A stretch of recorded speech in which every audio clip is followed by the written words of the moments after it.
मौसम की तैयारी। तिलारी वन में ठंड दस्तक दे रही थी। सभी जानवर आने वाले कठिन मौसम के लिए तैयारी करने में लगे हुए थे। एक पेड़ पर रहने वाली चिड़िया भी उनमें से एक थी।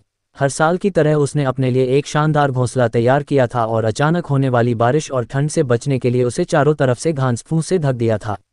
सब कुछ ठीक चल रहा था कि एक दिन अचानक ही बिजली कड़कने लगी और देखते देखते घनघोर वर्षा होने लगी।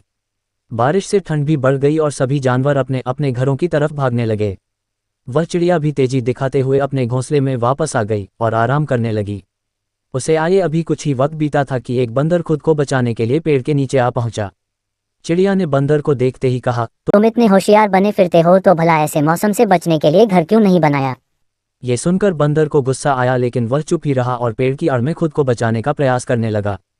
थोड़ी देर शांत रहने के बाद चिड़िया फिर बोली, पूरी गर्मी इधर उधर आलस में बिता दी, अच्छा होता अपने लिए एक घर बना लेते। ये सुन बंदर ने गुस्से में कहा, तुम अपने से मतलब रखो, मेरी चिंता छोड़ दो। थोड़ी ही देर में हवाएं भी तेज चलने लगी और अब बारिश रुकने का नाम नहीं ले रही थी।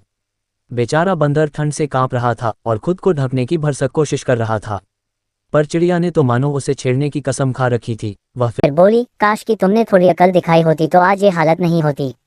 कम से कम अब घर बनाना सीख लेना।